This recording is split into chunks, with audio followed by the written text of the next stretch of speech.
सभी साथियों को नमो बुद्धाय, जय भीम, जय मूल निवासी। मिलिंद प्रश्न, उपमा कथा 10, वानर के 2 गुण। तो राजा मिलिंद भिक्षु नागसेन से पूछते हैं कि भंते नागसेन, आप जो कहते हैं कि वानर यानी बंदर, तो वानर के 2 गुण होने चाहिए, तो वो कौन से गुण है, वो क्या गुण है, वो कृपया मुझे बताएं। तो भिक्षु नागसेन उन्हें बताते हैं कि वानर का एक गुण होता है कि वो जंगल में कई तरह के पेड़ होते हैं, उन पेड़ों को छानता है और फिर ऐसे पेड़ को चुनता है जिसकी जो शाखाएं होती है वो मजबूत होती है, कोमल होती है और टूटने वाली नहीं होती है, जो उसका भार झेल सके, उसके कूदने फांदने पर भी भार झेल सके। ऐसे पेड़ को वो चुनता है और उस पेड़ पर फिर वो वानर रहता है।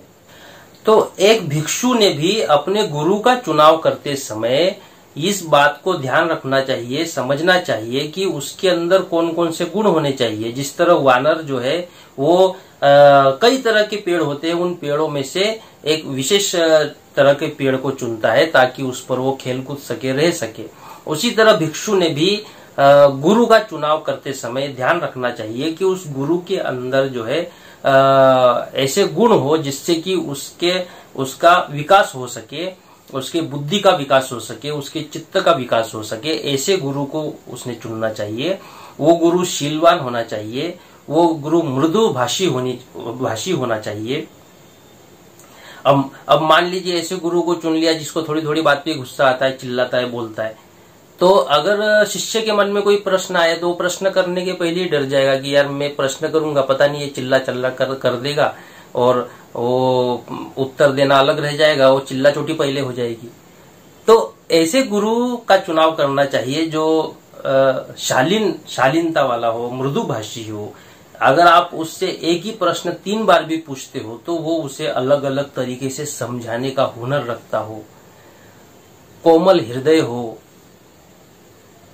तो ऐसे गुरु का चुनाव करना चाहिए और बुद्धिमान हो, शीलवान हो, कोमल हृदय हो, मृदु भाषी हो और बुद्धिमान हो, ताकि आपके पास किसी भी तरह की अगर कोई समस्या आप लेकर जाते हैं, प्रश्न लेकर जाते हैं, तो उसके पास उसका जवाब होना चाहिए। तो ये जो गुरु चुनने की जो प्रक्रिया है, तो उसमें भिक्षु ने इस बात को ध्यान रखना चाहिए कि उसके अंदर ये सब खासियत होनी चाहिए। उस व्यक्ति को अपना गुरु बनाना चाहिए। ऐसी अलते भलते किसी को भी गुरु बनाने की जरूरत नहीं है। तो ये वानर का पहला गुण है जो कि भिक्षु ने ग्रहण करना चाहिए, इससे सीखना चाहिए। ऐसा भिक्षु नागसेन राजा मिलिंद को बता रहे हैं। आगे भिक्षु नागसेन बताते हैं कि महाराज, जैसे वानर जो है वो पेड़ पर ही रहता है, वही खाता है, वही सोता है और वो जमीन पर जो है वो नहीं आता या बहुत कम आता है।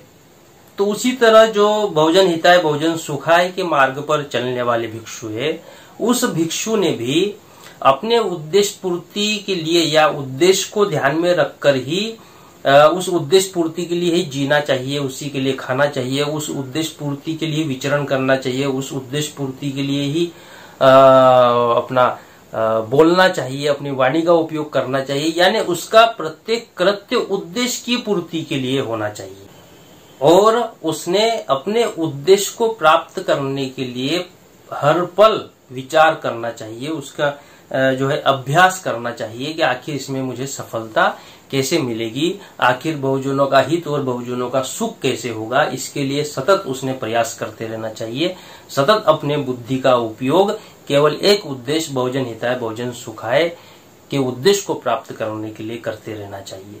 ये वानर का दूसरा गुण है जो कि एक भिक्षु ने ग्रहण करना चाहिए। फिर इसके समर्थन में भी भिक्षु नागसेन राजा मिलिंद को जानकारी देते हैं कि धम्म सेनापति सारिपुत्र ने भी कहा है। अब सारिपुत्र ने जो उस समय जो विचार दिया था, उस विचार को रखते हुए भिक्षु नागसेन कहते कि सारिपुत्र ने कहा है कि टहलते हुए भी, खड़े हुए भी, बैठते हुए भी और सोते हुए भी भिक्खु सुंदर जंगल में ही रहे, बुद्ध ने इसकी प्रशंसा की है। मतलब सारिपुत्र भी कहते हैं, चाहे आप टहल रहे हो, चाहे सो रहे हो, चाहे जग रहे हो, चाहे खाना खा रहे हो, भोजन कर रहे हो, जो कुछ भी कर रहे हो, वो सब करते हुए भी वो जंगल में रहे। या जंगल का मतलब फॉरेस्ट में जाकर रहना नहीं है।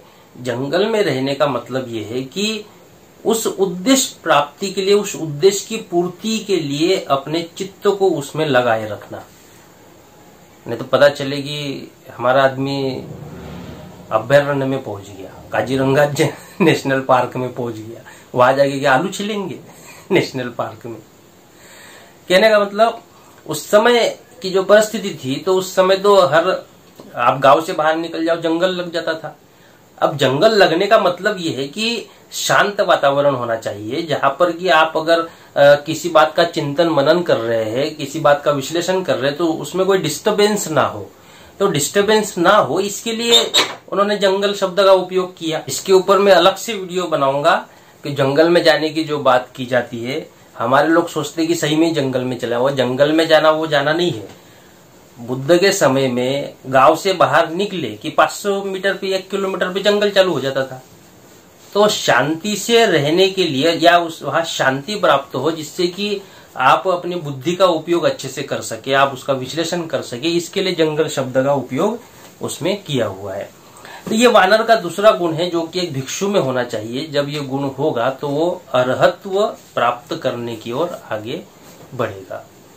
ये बात भिक्षु नागसेन ने राजा मिलिंद से कही। तो ये उपमा कथा 10 थी, वानर के 2 गुण। सभी साथियों को नमो बुद्धाय, जय भीम, जय मुनिवासी।